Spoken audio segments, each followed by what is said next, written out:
Olá, sejam bem-vindos ao Posto Emissor. Este é simultaneamente o 28º programa e o primeiro depois de uma interrupção estival. Temo, portanto, que estejamos um tanto ou quanto enferrujados. Espero que não se note muito. É também por isso que voltamos com um convidado que só aos 41 anos começou a sentir as dores da idade, dando-nos por isso garantia de juventude e clareza de pensamento neste programa. Repare-se como descaradamente estou a empurrar a responsabilidade para outro lado. Nós estamos a 10 de setembro deste intrigante ano de 2020 e no nosso bunker em Paços de Arcos, a uma razoável distância deste que vos fala, estão dois cavalheiros, antes de mais o jornalista Mário Rui Vieira, que me acompanhará nesta jornada. Olá, Mário, estás preparado para este regresso? Estou preparadíssimo, sempre. Temos o prazer de ter entre nós o artista que até hoje conhecemos como Samuel Lúria e que num ano em que está tudo virado do avesso continua a chamar-se Samuel Lúria e imagina-se a fazer coisas de outros tempos como álbuns de música assinados por Samuel Lúria. Olá, Samuel, bem-vindo. Olá, deixa-me repor a verdade, ou impor a verdade. Eu ainda tenho 40 anos, ou seja, os 41 só vão chegar daqui a uns dias, o que quer dizer que ainda não estou a sentir o peso da responsabilidade e então vai haver espaço a cabriolice nesta. Muito bem. Mas tens a noção qual é o rumor que já chegaste aos 41? Sei, são os meus inimigos, músicos concorrentes, sei lá, o Benjamin, provavelmente, Noiser. Estou a falar deles porque eles vão lançar discos também agora em setembro e eu estou a tratá-los como inimigo de forma falsa porque são amigos do peito.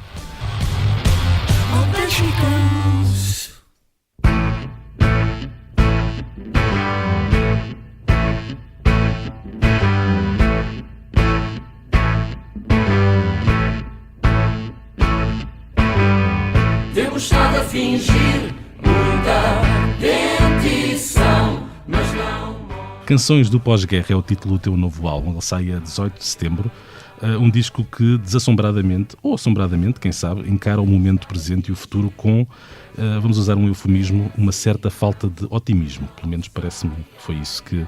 Eu saí deste disco a cantarolar aquela de outra banda que vai assim: No future, no future, no future for me. Uma banda que também é bastante cara.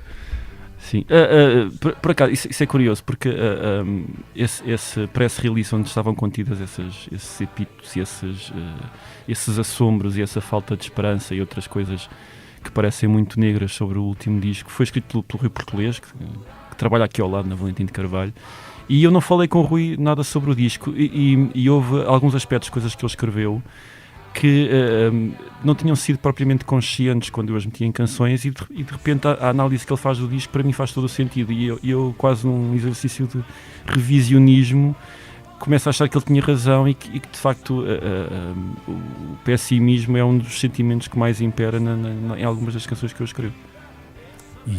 Mas é um pessimismo com, vou usar aquele clichê do caraças, a luz ao fundo do túnel, não é? Sim, não poderia deixar de ser... É um pessimismo doseado com uma espécie de esperança subentendida de que se as coisas estão mal, eu vou escrever e vou cantar sobre elas, porque presinto que não tem que ser, não tem que estar assim.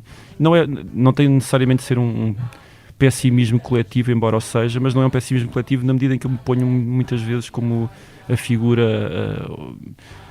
onde se deve dar mais pancada. E muitos dos trejeitos e defeitos que eu reconheço na sociedade, eu detesto a palavra sociedade, mas muitos desses trejeitos e defeitos que eu reconheço... Testas porquê? Tornou-se muito banal quando se quer falar sobre um grupo. É um universalismo, às vezes, de fast food, falar em sociedade e falar... A sociedade, a dizer, somos todos contra a hipocrisia dos políticos e queremos o sorriso das crianças. E o que pensas da palavra comunidade? Também não. Também não é. Por detrás daquela máscara estou a ver também assim um ar de alguma relutância. Se eu tivesse que escrever comunidade ou sociedade numa canção e não tivesse volta a dar, não houvesse volta a dar, eu acho que não ia dormir durante muito tempo.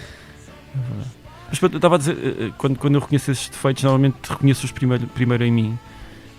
E se muitas vezes me ponho no lugar de pessoa chorosa, se faço os lamentos por causa do meu tempo, vem também de um sítio em que eu já percebo que alguns desses defeitos podem ser superados, têm cura, há ideais que vão mudando e nós podemos ser melhores do que já éramos.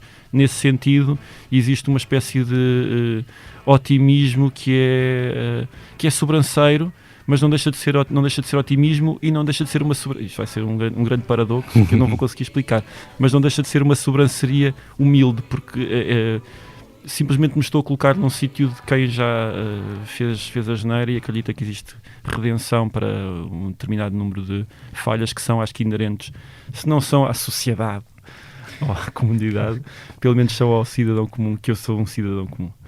Este Canções do Pós-Guerra, na verdade, chega no momento em que nós estamos no meio de várias guerras, sendo elas, obviamente, contra este vírus. E, na verdade, este discurso todo, o discurso político, baseou-se muito num discurso bélico, não é? Sempre o inimigo invisível. Quem é que tu tens que outros inimigos é que tu tens na tua mira neste momento? Além porque há uns que estão mais à vista, não é? Há o invisível e depois aqueles que estão... Há uns que estão tão à vista que nem é preciso mencioná-los, não é? Faça favor. Não, mas tens razão nisso no discurso bélico, para bem da verdade e para me disfarçar de um oráculo qualquer, de um profeta qualquer. Todo este disco foi escrito, idealizado e intitulado em 2019 ainda, sem eu saber que estas coisas... Portanto, a guerra era diferente. Por um lado era, por outro lado não era, porque embora o enfoque do que se tem passado hoje em dia esteja na doença, que era uma coisa de alguma forma impensável, e nos cuidados que temos que ter, etc., eu acho que boa parte das discussões ou boa parte das coisas que nos fazem perder a paciência são coisas como negacionismos, um aproveitamento populista do que se está a passar, e esses sintomas de que, havendo uma crise, haveria esse aproveitamento, são coisas que já existem há muito tempo, claro, e que se têm estado a agudizar cada vez mais. Eu, quando escrevi este disco em 2019, mesmo não sabendo que ia acontecer uma pandemia, tinha já a noção, e não precisava de ser um observador especialmente atento, mas tinha a noção de que, havendo uma mínima crise, haveria esse tipo de aproveitamentos, haveria esse seguidismo, haveria o facciosismo que não é só perigoso, chega a ser criminoso. Isso era superficial. Sim, o mundo já estava a ser liderado por pessoas como Trump ou como Bolsonaro. Claro, não é? claro. Portanto, já havia esse discurso, já se começava a extremar muito antes disto acontecer. Há 2, 3, 4 anos, eu nunca diria que esse tipo de tendências teria respaldo no nosso país. E o facto de, nos últimos 2 anos, 1 ano e meio, começar a perceber que não é bem assim, que afinal as lições da ditadura que nós tivemos durante tantos anos se começam a esfumar, e que de repente abrimos portas a coisas que eu achava que eram impensáveis, pelo menos no nosso país, achava que estava inoculado contra esse tipo de ideologias. Foi muito duro, até porque foi quase repentino perceber que não é bem assim, que estamos mais permeáveis a algum tipo de ideologias que eu achava absolutamente sanadas. E, por outro lado, mais do que estarmos permeáveis a ideologias que eu achava sanadas, há outro problema, que é negarmos alguns dos problemas que são muito visíveis, que sempre aconteceram, e que agora a própria negação desses problemas se tornou uma ideologia. Isso é assustador, e eu não estava isento a esses fenómenos antes de escrever esse disco. Lá está, por um lado, felicidade, porque posso ser o Gabarolas a dizer que fui um profeta; por outro lado, infelicidade, porque as coisas estão a acontecer. Quase todos esses problemas se agudizaram neste contexto de crise. Claro. Tu, há uns anos, e um pouco relacionado com isto, cantavas "sou neo-retro-redneck". Esta definição vai perseguir para sempre. Como é que esse redneck olharia para estes discursos mais extremados? Porque, quer dizer, nós, quando pensamos num redneck e pensamos nos Estados Unidos, pensamos sempre nas pessoas que estão ali a defender "Let's Make America Great Again" e a defender o Trump até à última casa. Como é que esse redneck reagiria a esta situação? Eu acho que hoje em dia teria mais cuidado em usar essa frase, embora continue a cantar a canção, porque embora haja muita ironia na forma como eu me intitulo nessa música, porque eu basicamente estou a dizer que não sou coisas que de facto até sou e coisas que gosto, por uma questão de teimosia. E acho que a teimosia é uma das... Para já, acho que a teimosia é um defeito geracional de todas as gerações, e cada uma reclama para si o facto de serem teimosos. E o que eu escrevi foi exatamente sobre isso. Eu sou teimoso porque é assim que nós somos educados a ser, são exercícios de ego e de preguiça. E eu percebo que, se calhar, muito daquilo que hoje em dia nos está a fustigar são teimosias que se extremam e deixam de ser teimosias, deixa de ser um finca-pé para ser um finca-baioneta, sei lá, uma coisa que fere, que não só nos classifica a nós, mas está a enterrar farpas nas pessoas que estão à nossa volta, e não pode ser. Essa questão de continuares a cantar esta canção e continuares a cantar desta forma fez-me um pouco pensar há muitas coisas que artistas pensam, olhando para trás para canções que escreveram há 20 anos ou há 30 anos e pensam, pá, eu não posso cantar isto mais. Como é que tu vês isso? É uma espécie de autocensura que não... Não, eu acho que a ideia de que não é errado nós autocensurarmos, e que até pode ser uma coisa relativamente recente, porque houve sensibilidades que também, eu acho que com todo o sentido, houve sensibilidades que de repente podem manifestar-se, pessoas que não tinham voz e que agora têm. Eu acho que a autocensura não é má quando estamos a prevenir ferir sensibilidades que até hoje em dia não podiam demonstrar os seus ais. E há canções que eu escrevi que já não canto por perceber que podem ser sensíveis, e a sensibilidade é mais importante do que a piada ou que a graçola ou até que a ironia que eu podia estar a conter naquela canção, mesmo que não fosse uma declaração de intenções. A ironia podia ser mal entendida. Neste caso do neo-retro-redneck, como é uma salganhada de epítetos, eu acho que consigo escapar e não senti necessidade de deixar de a cantar. Até porque ser redneck e usar o prefixo neo-retro auto-anula-se, porque acho que os rednecks não teriam, pelo menos não teriam vontade de se taxonomizar dessa maneira. Há uma certa sofisticação, né, nessa Sim, nomenclatura. Era essa um bocado a ideia, e agora acho que também é a minha defesa. Eu não meti lá aquilo propriamente como uma defesa, mas acho que me defende, acho que me deixa livre, leve e solto. Não muito distante do que estávamos a falar, há uma canção chamada Aos Pós, onde tu dizes somos filhos dos novos tempos, ontem nunca mais adiante somos filhos das novas normas, santos radicais.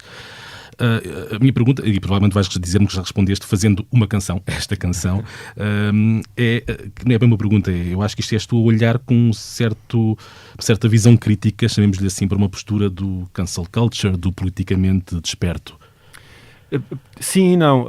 Por um lado, é um entendimento de que já era a altura de haver, lá está, vou-me repetir, mas já era a altura de haver sensibilidades que vêm ao de cima e que estavam encafuadas. As pessoas, ao manifestarem-se, seriam sempre chutadas para canto e seriam acusadas de uma hipersensibilidade. E eu acho que a hipersensibilidade em quem de facto não podia manifestá-la de forma alguma, quando surge finalmente, quando de repente tem espaço, pode surgir como um grito.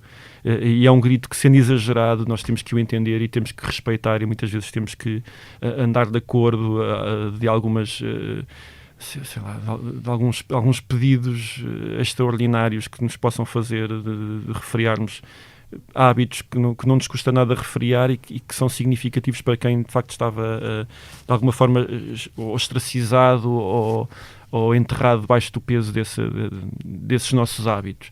E nesse sentido acho que é um tempo em que nós devemos abandonar velhas convicções só por uma questão de tradicionalismo. Não faz sentido o tradicionalismo imperar, não faz sentido sermos conservadores em coisas que só conservam um regime de estupidez ou um regime de opressão ou o que quer que seja. E nesse sentido acho que o ontem não se deve repetir. Por outro lado, também percebo que quando muita dessa nova sensibilidade se está a tornar numa cartilha que é também instrumentalizada para exageros e para pessoas que não são necessariamente nunca foram necessariamente ostracizadas, mas que se estão a aproveitar disso para fazerem uso de algo que eu também muitas vezes repito, creio que existe em cada um de nós um gene sensório, que é um gene que muitas vezes que existe para colmatar sei lá, necessidades de autoafeto, o que é que seja. Como é que fazemos? Se estamos com problemas connosco próprios, se não gostamos de nós próprios, amesquinhamos os outros e podemos usar esse gene sensório, que é um gene de somos moralmente superiores, para o fazer. E acho que existe um aproveitamento às vezes excessivo só para o exercício desse género sensório. E existe um aproveitamento que não contempla propriamente o princípio daquilo que se está a defender, contempla-se uma cartilha que é uma espécie de nova constituição moral que está redigida na internet e que nós podemos usar para amesquinhar, para cancelar, para anular, para nos autopromovermos, o que quer que seja. Como é que isto se resolve? Não sei, mas acho que tem que haver sensibilidade de todas as partes e não é fácil, pelo menos, haver debate quando as coisas estão tão extremadas. Mas deixa-me algo desgostoso perceber que muito daquilo que hoje em dia está a surgir como princípio e que pode ser válido, rapidamente é desvirtuado. O problema é que Desculpa, Mário. esse discurso que se calhar há muito nas redes sociais e aquelas ideias de mas as minorias queixam-se disto, mas eu também, como parte da maioria, também me sinto ostracizado, não sei o quê. O problema é que isso já saltou um pouco do discurso das redes sociais para o espaço público e para o espaço político, não é? Na verdade, Sim, completamente. isso é o que eu acho que é mais grave aí nessa conversa toda. É que foi validado por pessoas que aparecem todos os dias na televisão e supostamente estão ali para defender os nossos interesses, os interesses da sociedade e na verdade da comunidade se aproveitam disso, não é? Não, é mesmo verdade. Aliás, por ser quase um novo estandarte, também é só essa novidade e também quase que para dar a parecer que estamos em contacto com um mundo, diria, de espaço virtual que cada vez é mais concreto em termos de opinião e em termos de massa crítica, que era já não é só aquele conjunto de adolescentes que estão em chatrooms. Cada vez mais o que existe de opinião na internet não tem que ser sequer em redes sociais, pode até ser em Reddit ou em coisas mais esconsas. Tem que ser começado a ter em conta, porque muitos dos movimentos atuais estão a nascer daí. As pessoas estão a ser arregimentadas nesse sentido e tanto pode ser o Black Lives Matter, que eu admiro imenso, como pode ser recrutadores do Estado Islâmico, mas as coisas são muito importantes, então é muito natural que a atenção tenha que ser redobrada para essa cultura que já não é uma subcultura, é cada vez mais a cultura vigente. É verdade. Porque a certa altura até a própria, como é que eu lhe hei de chamar? O próprio descarnar da coisa transforma estas ideias em arquétipos, em coisas um bocadinho vazias, depois fáceis de serem equiparáveis quase matematicamente, quando há muito mais do que matemática nisto, não é? Claro, exatamente. Há sentimentos dentro e há pesos diferentes, não é? Sim. Um bocado, bem, são assuntos tão sérios agora que estamos a falar. E olha, vamos continuar com os assuntos sérios, porque há outra canção, sérios, vamos lá, outra canção chamada Cedo, que eu acho que é o Samuel Luria a reparar que o tempo passou, mas que no que nos é mais íntimo o fim não chegou, e é uma canção no plural. Eu tomo a liberdade de achar que esta é uma abordagem que te é comum. Tu fazes algumas canções para renovar votos. Sim, exatamente. Eu há uns anos escrevi uma canção mais pesarosa do que esta, que era também, quase que posso chamar uma canção conjugal, em que fazia a apologia do compromisso como uma forma de amor. Eu querer renovar o compromisso, ser uma manifestação amorosa que é válida e que muitas vezes é posta de parte porque não é fogosa. Simplesmente nós desejarmos continuar ao lado de uma pessoa parece mais uma obrigação do que uma declaração de amor. Eu tinha feito uma canção em torno disso. E agora decidi fazer, não é necessariamente um contraponto, não renego aquilo que escrevi, mas acho que é também a jovialidade que o amor nos confere durante o envelhecimento. Acho que foi mais ou menos isso que me motivou. E eu gosto de escrever sobre o compromisso, sobre como a madurez não tem que propriamente significar um decair das convicções, das declarações, dos afetos, não necessariamente, e é a ideia de uma renovação constante. Eu acho que gosto de explorar as canções românticas, por assim dizer, em perspectivas que eu acho que são mais ou menos deficitárias, pelo menos naquilo que eu conheço da música portuguesa. E ao colocá-lo em palavras, estás no fundo também a fundar um ato intelectual que te permite depois também, ou seja, quer dizer que uma coisa alimenta a outra, não é? Tipo, alguém que para deixar um marco, como tu fizeste deixando esta canção, também está a querer que esse marco lhe dê alguma coisa, não é? Claro. Uma certa retroalimentação, não é? Sim, de alguma forma até isso que está na base da maior parte das canções que eu escrevo, ou pelo menos eu diria que quando eu sei que vou concluir uma canção é quando eu sinto mais ou menos que está ali qualquer coisa fundamentada e que vai ficar para além do que quer que seja. Mesmo que a canção de alguma forma depois tenha vida própria, é quase um pelourinho que eu deixo ali sobre qualquer assunto com o qual eu me quero comprometer e que, se precisar de derrubar, irei fazê-lo com outra canção, porque é isso que o anula.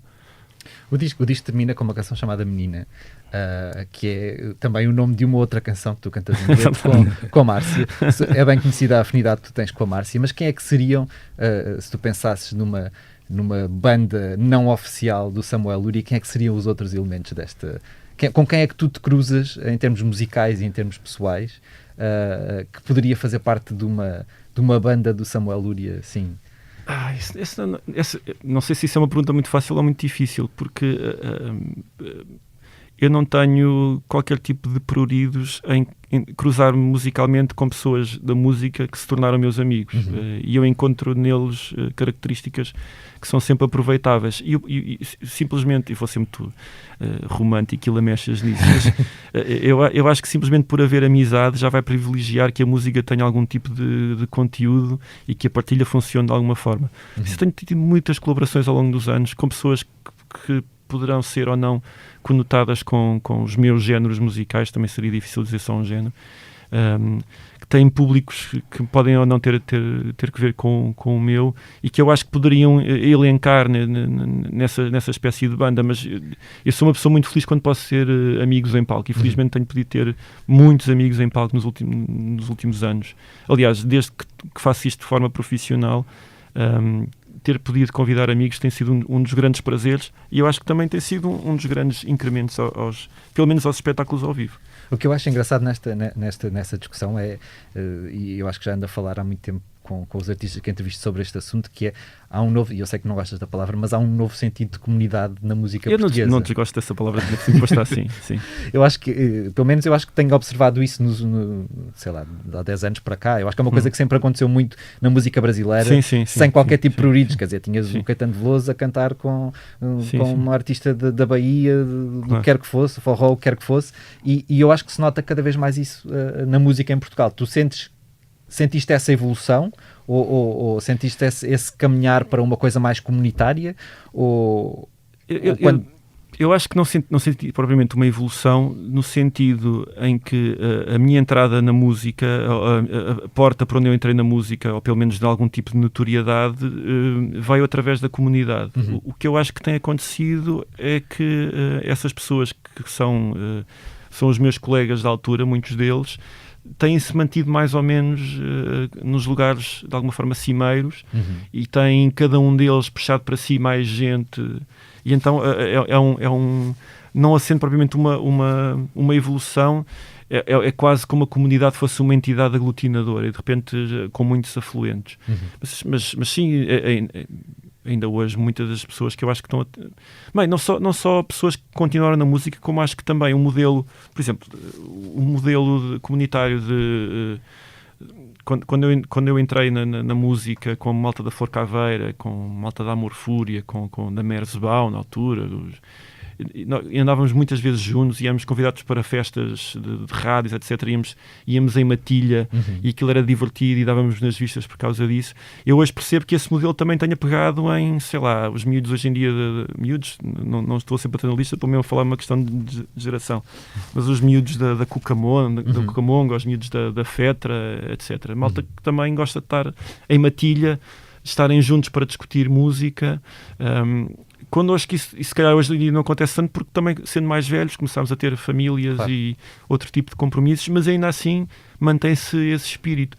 Eu acho que foi um alastrar natural, e acho que quando se fala de nova música portuguesa, e aí estou a fazer este tipo de sociologia sobre um fenómeno onde eu sem modéstia acho que faço parte acho que tem muito a ver também com o lado de se cantar em português, que não é uma coisa que eu defenda de forma panfletária, mas acho que foi importante a determinada altura e que caracterizou para o bem e para o mal um panorama de música nacional neste momento. Mas esse modelo cresceu E deu resultado também porque não havia esse complexo de nos abeirarmos uns dos outros e de fazermos amigos e de querermos estar juntos e de levarmos as amizades para o palco e etc. E continua a ser uma visão romântica e charuposa, mas eu acho que deu certo. Luís. Uma pessoa, pelo menos é uma convicção que eu tenho, aquelas frases feitas, tem a tentação de acreditar que as canções mais calmas, mais ponderadas, vêm de sítios mais fundos. Musicalmente dirias que és um baladeiro sentido e um rocker fingido? Ou podemos trocar os adjetivos? Baladeiro fingido, rocker sentido? Porque quer dizer, pode haver várias facetas na tua música, mas pelo menos há duas, que é o Samuel mais eufórico e o Samuel Sim. mais recatado e... não sei se há pouco usaste a palavra choroso, mas... Pode ser. Pronto, sim. Aceito. Eu acho que são dois polos importantes, até na minha, não vou dizer formação musical, mas pelo menos no início da minha escrita de canções, porque eu comecei a ter bandas que faziam muito barulho e que nos aleijávamos nos ensaios e que fazíamos muito disparates, e era tão divertido que eu ainda hoje não consigo despegar da vontade de fazer música para em palco e nos ensaios, de estar com esse mindset, não consigo. A minha vontade de fazer canções ainda tem que ver com isso. Por outro lado, a altura em que eu comecei a escrever canções, posso falar aqui em cunho autoral, mas pelo menos canções mais pessoais, foi quando peguei nessas canções aceleradas que eu tinha com as bandas mais a abrir, e porque andava, isto no fim da adolescência, andava a ouvir os primeiros discos do Bob Dylan, só de voz e guitarra, comecei a desacelerar as canções, a transformá-las aí sim em canções, e então também descobri o poder da balada enquanto veículo de uma mensagem. É muito diferente, estás aos saltos e a gritar coisas. Muitas vezes funciona, mas há coisas mais profundas que só podem ser ditas através de baladas.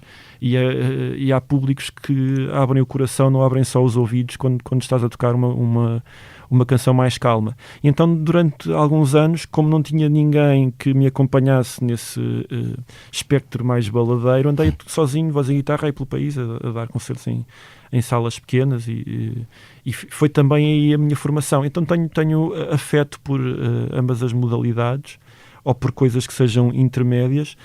Agora, se eu estou muito tempo a dar concertos de inverno em auditórios em que tenho que tornar menos elétrico o alinhamento, eu sei que vou chegar ao verão com uma vontade de me desgraçar em palco e de pular e pegar em alinhamentos dos tempos do punk rock. Porque também há, nesse lado mais rocker, também um living the dream, não é? Ou seja, há aqui qualquer coisa de... Isto também é o Samuel a ver o Samuel a ser um rocker, ou não? É muito divertido. O meta Samuel. É divertido e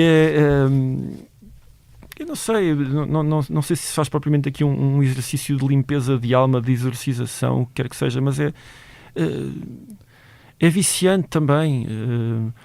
O living the dream, por um lado, às vezes existem poses que uma pessoa faz em palco que aprendemos de rockstars, mas uma das coisas que me faz ser mais feliz nisto de viver da música, de ter feito mesmo isto a minha profissão e o meu sustento, é que mesmo quando eu tinha bandas na adolescência, eu não tinha sonhos de fazer isto. Não sonhava com, qualquer dia vamos tocar no estádio de Alvalade e vamos dar um concertão, vamos para o estrangeiro e vamos... Não havia esses sonhos. Era muito divertido por estar a fazer aquilo, e o objetivo máximo era tocarmos em eventos da Associação de Estudantes do Liceu de Tondela. Isso era super divertido, e a música já era divertida só sem esse tipo de ambições. Então, hoje em dia, tudo aquilo que fui conquistando, por não ter sido programado, nem sequer ter sido sonhado, é um lucro inacreditável. Eu não poderia ser mais feliz em qualquer outra profissão, de certeza absoluta.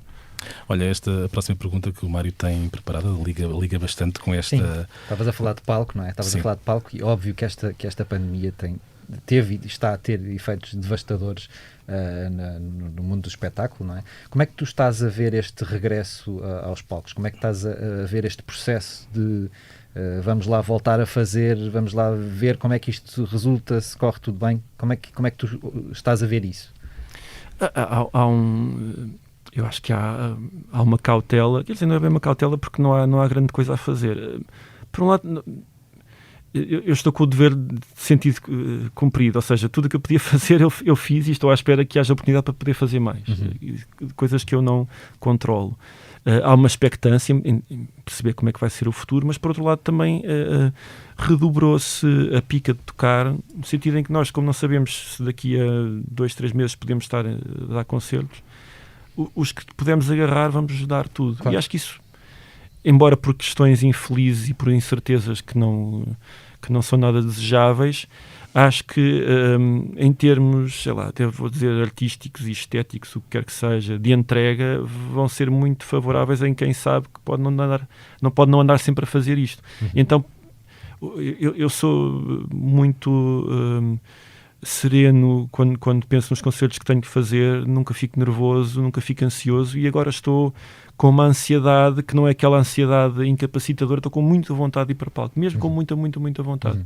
Eu costumo ter vontade de ir para palco, mas agora sinto que se redobra essa energia, essa vontade de estar lá e de que o tempo ande para a frente e de que chegue o dia dos concertos venha o mais rápido possível. E em termos pessoais, que efeitos é que esta situação toda teve e está a ter? Porque quer dizer, obviamente o que se fala é que os músicos têm de continuar a viver e têm de continuar a não é? E esta ideia toda que se discute muito, tipo de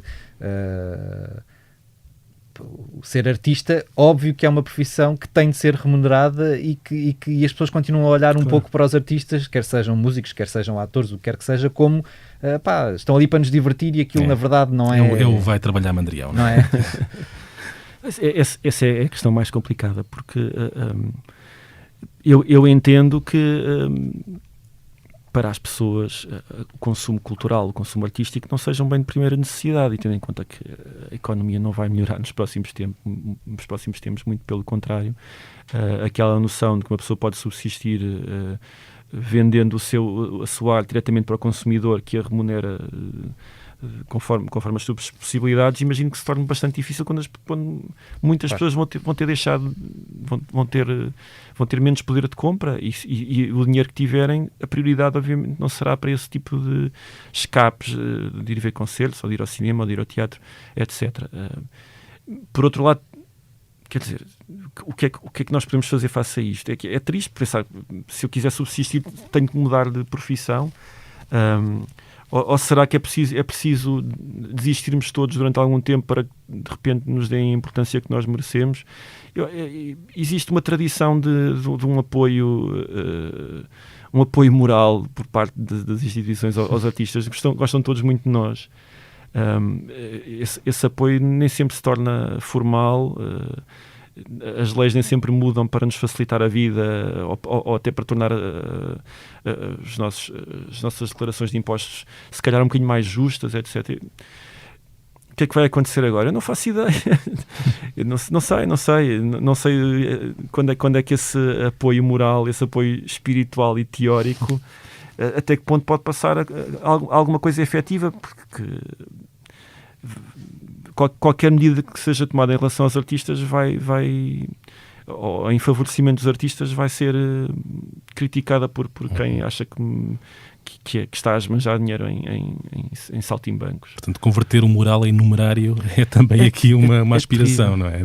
Acho que estamos todos de mãos atadas. Então há essa expectativa, e eu confesso, são cenários, por serem tão incertos, eu já decidi que não podendo fazer grande coisa, estou a fazer o meu trabalho, estou a fazer canções, estou a tentar tocá-las, ou seja, o que eu podia fazer dentro desta minha profissão, e estou a falar da música como profissão, já está feito. No meio desta incerteza eu também não, quer dizer, ou me entrego ao alarmismo, ou me entrego a uma expectativa em que quase não penso no que vai acontecer, e vou esperando, de facto, a expectativa de quem espera.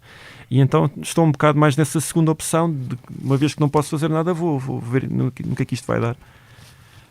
Provavelmente podia estar a precaver-me de alguma forma, mas também não sei muito bem como e qual forma. Uma outra área que eu suponho que te continua a ser muito cara. Também tu deste aulas de educação visual. Sim. Como é que tu vês estas medidas? Seria fácil para ti dar aulas com estas medidas todas que sugeridas obviamente que são necessárias, mas é um pouco aquela discussão de como é que nós conseguimos ter as crianças ali sem brincarem umas com as outras e sem tirarem as máscaras e sem andarem a trocar máscaras uns com os outros, porque a dada altura as máscaras são todas muito giras, têm bonecos e não sei o quê. A dada altura vamos ver os miúdos a trocarem, olha, fica com esta que é do Toy Story, que eu fico com aquela que é do não sei o quê, não é? Tu achas que seria fácil para ti lidar com isso se continuasses? Não seria nada fácil para mim. Eu já não dou aulas há 10 anos, já deixei o ensino há 10 anos, mas mesmo na altura tenho a noção que não era falta de profissionalismo, mas na minha disciplina, que era a Educação Visual e Tecnológica, eu conseguia subverter algum do formalismo que era necessário numa sala de aula, porque, sobretudo quando estava a lidar com parte artística e de ensino artístico, não era toda a disciplina, não era toda consagrada ao ensino artístico, mas quando queres privilegiar algum tipo de criatividade, tens que fazer algumas concessões às vontades e às liberdades dos miúdos, tens que as controlar também, tens que as canalizar de alguma forma, e acho que hoje em dia isso está muito, muito, muito mais complicado, quando tens que ter atenção redobrada a coisas que não têm nada a ver com arte, têm a ver com segurança e têm a ver com regras de higiene. Seria muito, muito complicado. Claro. Por isso estou a solidar com os meus ex-colegas. Força aí, pessoal. Uma transição agora automática um tanto ou quanto abrupta, começa-se a perfilar a campanha para a Presidência da República. Não sei se és apreciador de xadrez, mas como é que vês as últimas jogadas? Lá está. Eu não sei se não seria mais feliz num país em que o líder de alguma extrema-direita fosse um bocadinho mais ingênuo ou ignorante ou burro, como acontece noutros sítios que nós vemos, porque acho que houve uma jogada muito boa agora do André Ventura, quando disse que se demitia se a Ana Gomes tivesse mais votos do que ele, porque é o apelo ao voto na Ana Gomes, que é provavelmente a única coisa que vai privilegiar uma segunda volta em que André Ventura pode estar presente. E temos André Ventura numa segunda volta, um redobrar de uma campanha eleitoral, caramba, não estou para aí virado, não me apetece nada, não me apetece mesmo nada. O jogo foi uma boa jogada, acho que foi uma boa jogada. Pronto, há que admirar, em termos de, há que admirar a jogada. O árbitro de xadrez considera. O que eu acho é que nestes debates que vão existir vai ser engraçado ver, porque quer dizer, a Ana Gomes e o André Ventura vai ser uma... Não sei até que ponto é que um ou outro vai conseguir... Não sei. Eu acho que vai ser divertido. Sem dúvida. Quase a certeza que vai ser divertido. Isso, sem dúvida. Pronto. Não... Sim. Mas divertido. Acho que é a palavra. Divertido, ponto. Sim. Mas, e depois, exato, e a seguir suspiramos ou não é?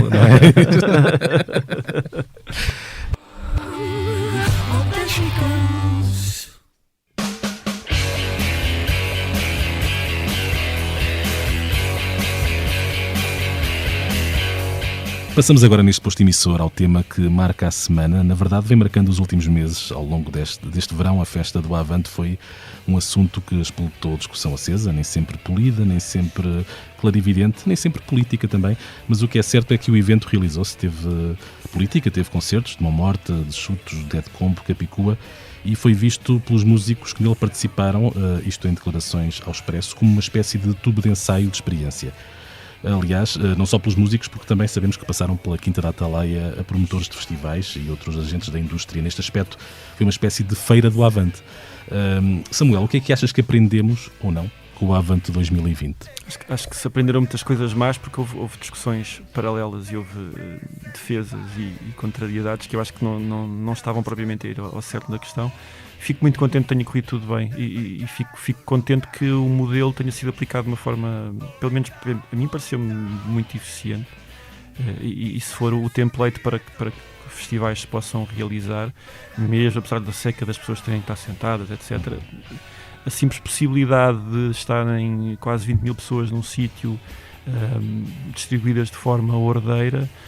Agora, claro que nós não sabemos como é que estão as pessoas distribuídas antes de entrarem no recinto, isso é sempre problemático, mas pelo menos pareceu-me que a execução foi funcional, e acho que teria que ser, senão o tiro no pé do PCP seria maior do que aquilo que possivelmente foi. Acho que foram muito ciosos, ainda bem que o foram, E pronto, acho que vai ser uma polémica que se vai dissipar e espero que, apesar desse dissipar, fique pelo menos a noção de que é possível realizar espetáculos ao vivo. Claro que de repente tu ouves que ontem houve 650 casos novos e se calhar esqueces de que as coisas, organizadas ou não, estamos condenados à alarvidade com que tratamos estas precauções e estes protocolos e etc. E está aí outra vez tudo para pior. Além de que depois há, quer dizer, a Quinta da Atalaia, no fundo, também é um espaço grande o suficiente para conseguir fazer aquele tipo de evento, não é? Se calhar há outros festivais que nunca conseguiriam ser até rentáveis porque não conseguiriam ter tantas pessoas, não é? Exato. Portanto, isso acaba por... É bom saber que acontece, mas na verdade, se calhar, acontece naquele contexto e naquele sítio específico. Não sei, talvez há uma razão pouco falada, mas ainda assim falada para o facto dos festivais, para além da proibição, também não se poderem realizar. A maior parte deles têm artistas estrangeiros que não vêm, que não poderiam vir. Claro. Isto financeiramente, obviamente, que resulta numa aposta furada, não é? Porque ninguém vai fazer um festival se não tiver...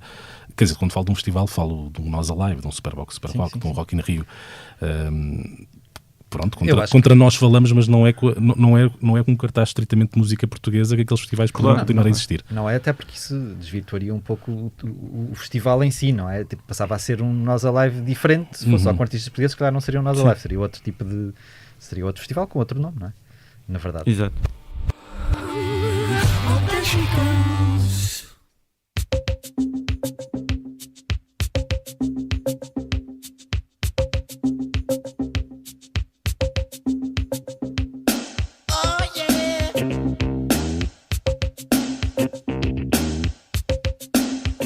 Falamos agora no posto emissor do que andamos nós, jornalistas desta casa, a fazer. Mário, passo-te a palavra, que tens andado mais ocupado do que eu. Sim, pode não haver um número redondo para celebrar, mas 33 anos depois, Sign of the Times de Prince está prestes a ser reeditado e com argumentos de peso. O mítico cofre do gênio de Minneapolis guarda muitas preciosidades inéditas e algumas delas, 45 para ser mais preciso, vão agora... 45 inéditos? 45 inéditos do fabuloso Vault que o homem está vivo escondido dentro do cofre. Aquilo que eu li é que há material suficiente naquele cofre para ele editar um álbum por ano no próximo século. Foi o que eu li, não sei se é verdade ou não.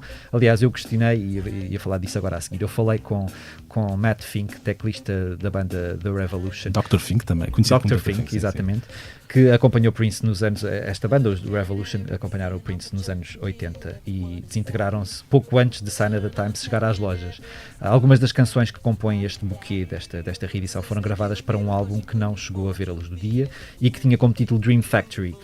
Além de falar sobre essas questões perdidas, agora recuperadas, e do seu amor por Sign of the Times, no qual ainda colaborou, Fink recordou o momento em que conheceu Prince e contou-me que foi um episódio um pouco traumático, porque ele o pôs logo à prova com perguntas rasteiras. Tinha-lhe dado 2 canções para ele ensaiar. Sacana do Prince. Tinha-lhe dado 2 canções para ele ensaiar e o Prince perguntou-lhe, então me ensaiaste a canção X? E ele disse, não, mas isso não. E ele tipo, fizeste bem porque essa nem sequer tinha teclas. Portanto, no fundo ele estava a ver se conseguia ali apanhá-lo e ele aguentou-se à bomboca. Por isso é que ele depois também ficou a tocar com o Prince durante até mais tempo do que os Revolution. Ele falou-me também da relação entre os dois, que não foi propriamente fácil, quer em termos criativos, quer em termos pessoais.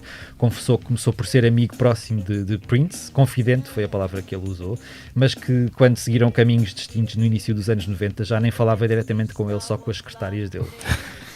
A separação deu-se porque Fink começou a trabalhar em termos individuais, em nome próprio. Coitado do homem, quis ter uma vida fora. Exato.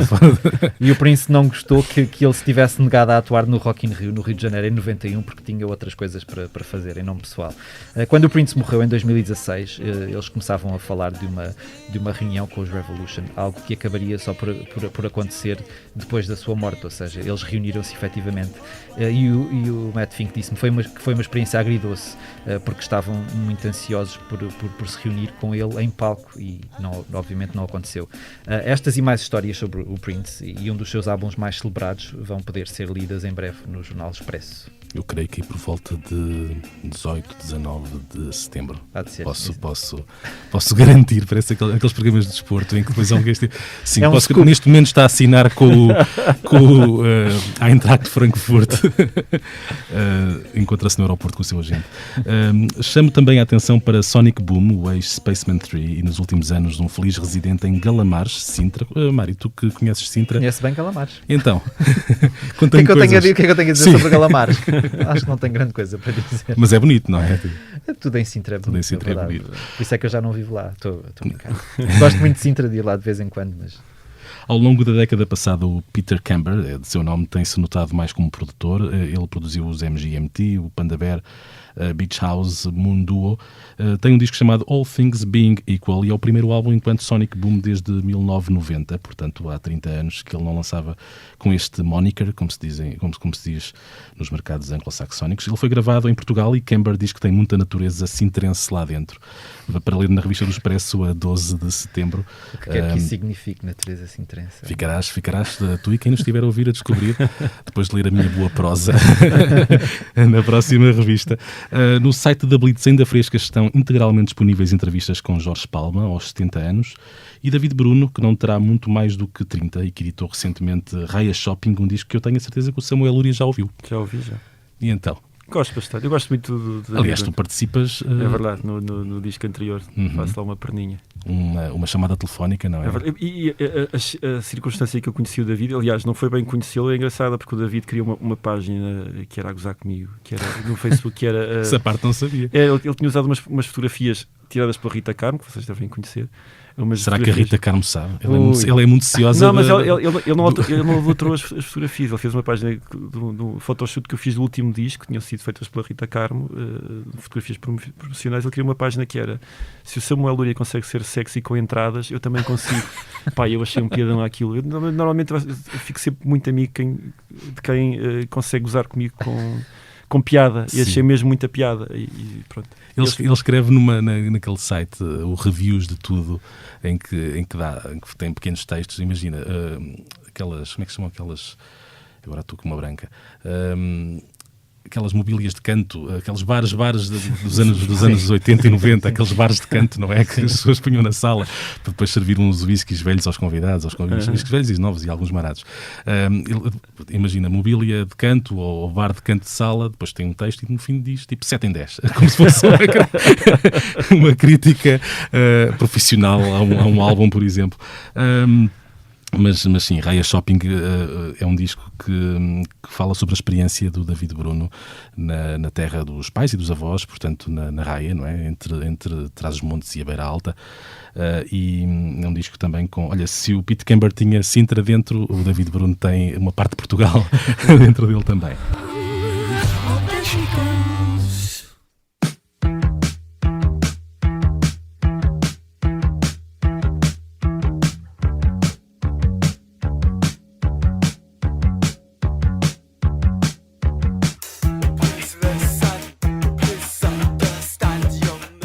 Chegou a altura de falar dos discos que têm mexido connosco. Começo eu com os Crack Cloud, de uma banda que eu não conhecia há um mês, mas que desde então me tem dado algumas alegrias. Isto é um bocado como conhecer pessoas, não é? Porque às vezes não conheces aquela pessoa e depois aquela pessoa dá-te gratas alegrias e parece que já conheces há muito tempo. Inicialmente pareceram-me uma espécie de Fat White Family, portanto os ingleses, de 2020, mas eles não são britânicos, vêm de Vancouver, no Canadá. É uma banda numerosa que, de forma fácil, nós colocaríamos na gaveta do art punk, ou seja, faz aquela música onde parece que vale tudo, de forma aguerrida, o pós-punk angular dos Wire e dos Gang of Four, o hip-hop mais noisy dos Dead Grips, por exemplo. É uma música capaz de ter uma faceta industrial para logo de seguida desembocar num lado celestial.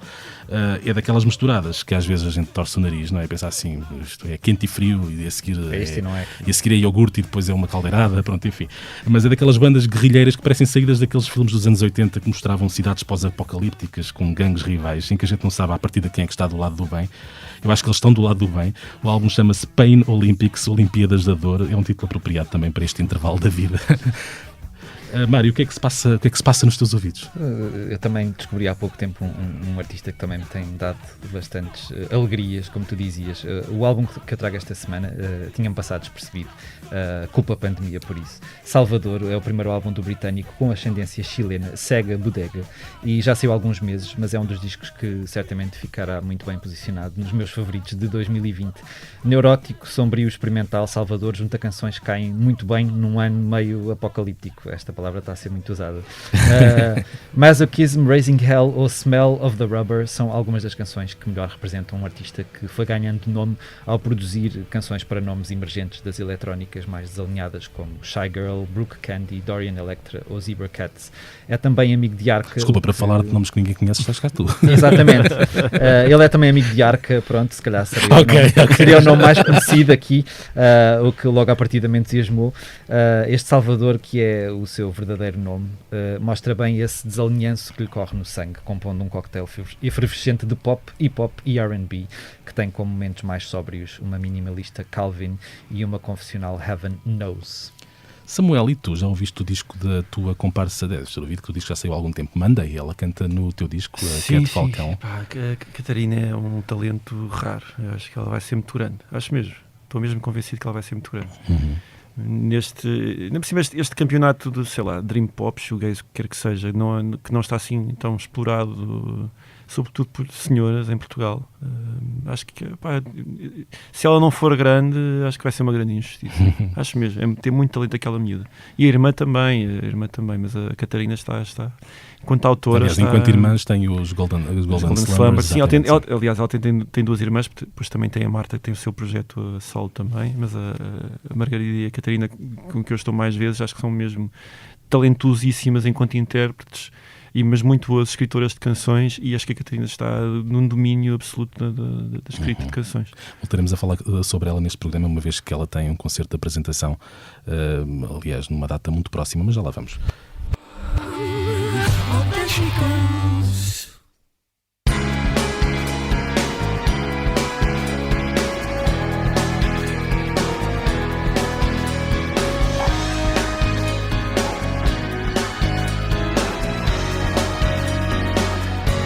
A caixa negra tem lá coisas que não... Vamos agora falar do que aí vem nos palcos de Portugal em tempos próximos. Mário, o que é que temos na agenda? Num ano sem Festival F, a série de concertos Noites F tem levado música portuguesa a Faro nas últimas semanas, terminando já este fim de semana com atuações de Tiago Nacarato e Bárbara Tinoco na sexta, de Peruca no sábado e de Miguel Araújo no domingo. Miguel Araújo, desculpa, que também é um convidado aqui do disco do Samuel, toca guitarras, não é? Ele foi lá almoçar connosco ao estúdio uma vez e claro que o Miguel está sendo tão bom guitarrista, aproveitei, claro, ele aprendeu a canção logo, gravou logo e pronto, seguiu a sua vida. Muito bem. Estes espetáculos das Noites F realizam-se no Largo da Sé, na cidade de Algarvia, a partir das 22 horas. Também no sábado, dia 12, em Lisboa, mais precisamente no Capitólio, decorre o espetáculo solidário Estamos Aqui Yemen, que reúne atuações de Ana Moura, Branco, Capicua, Carlão, Cholage, Dino de Santiago, Márcia, Mara Andrade, Sara Tavares e Selma Wamus, recuperando o fogo. A ideia partiu da atriz e apresentadora Cláudia Semedo e tem como intuito tornar visível a crise humanitária no Iémen, país árabe fustigado por 5 anos de guerra civil. O concerto tem início às 21h30 e as receitas de venda de bilhetes revertem para as missões dos Médicos Sem Fronteiras naquele país. E também em Lisboa, na Quinta da Alfa Robeira, em São Domingos de Benfica, começa esta sexta-feira o ciclo de concertos Lisboa ao Palco. Arranca com atuações de David Fonseca e Joana Espadinha. No sábado sobem ao palco António Zambujo e Buba Espinho e no domingo atuam o GNR e Cordel. A lotação máxima é de 600 lugares sentados e a iniciativa tem o aval da Direção-Geral da Saúde. É uma espécie agora aqueles selozinhos tem de em ser, baixo. Exatamente. Tem ali a cerveja Sagre, não tem, mas tem uma marca de cerveja e a seguir a Direção-Geral de Saúde, aqueles selos dos pósteres. Por fim, queria só acrescentar, lá está, que mandei o bonito projeto de Catarina Falcão, vai apresentar Room for All, uma das mais preciosas coleçõezinhas de cançõezinhas, porque são poucas, canções lançadas este ano no Teatro Maria Matos, em Lisboa, 14 de setembro, e que mais adiante, Samuel Lúria, quem mais, voltará aos palcos no Tivoli, em Lisboa, a 6 16 de outubro e um dia depois na Casa da Música no Porto. São os únicos concertos que tens para já na agenda? Eu tenho mais, mas ainda agora estive com os meus comparsas da Valentim Carvalho. Eles disseram, mas não anuncias mais porque as pessoas querem ser elas a anunciar. Por isso eu vou ficar com Ok. Tenho em Viseu também, no dia 19. Dia 19 vou em Viseu ao Cubo Mágico. Aí estarás mais perto de... Não é bem jogar em casa, mas... Sim, mas quase. Mas Sim, quase. sim. Olha, por falar em jogar em casa, o Tondela lá se aguenta, não é? Sempre. Acho que é o clube que está há mais tempo sem descer de divisão. Não sei se na Europa, estaria a exagerar, mas é um clube que desde que chegou a uma determinada divisão foi sempre manter isso ou subir. Mas houve ali uns anos que parecia assim haver uma certa macumba envolvida, não é? Porque macumba, isto é, dava a impressão que ia tudo correr mal e de repente, plot verdade. twist... Mas também foi para compensar os anos em que durante uma época inteira parecia que ia subir à primeira divisão e depois no fim descambava não sei se em mais do que um ano festejaste no Marquês de Pombal. Este ano, por acaso, não festejei por questões covidianas, senão também teria ido. Acho que por acaso não estava em Lisboa, mas o Marquês é o meu tom de lenço em Lisboa. Tom de lenço.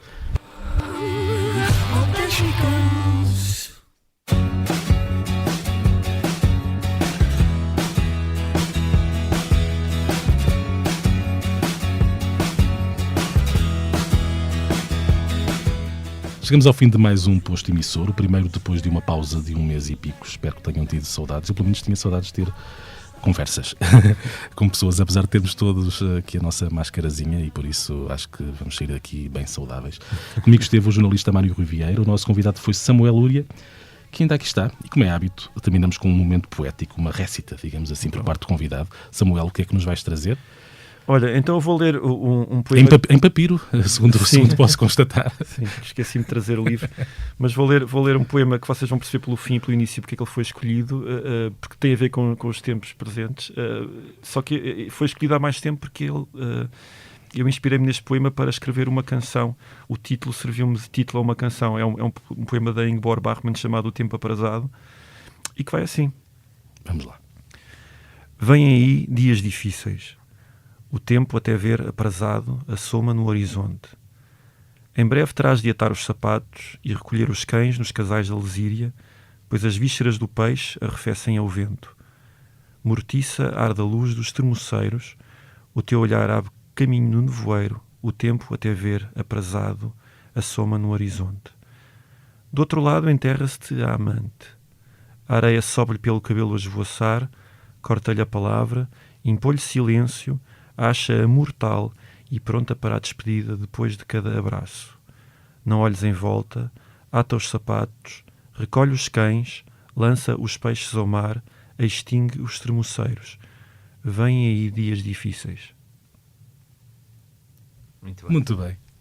Muito bem, não, que vem aí dias difíceis. Eles já cá estão, na verdade. É verdade. E nós gargalhamos. O que é que podemos fazer? Obrigado, Samuel. Ora, obrigado eu. Who had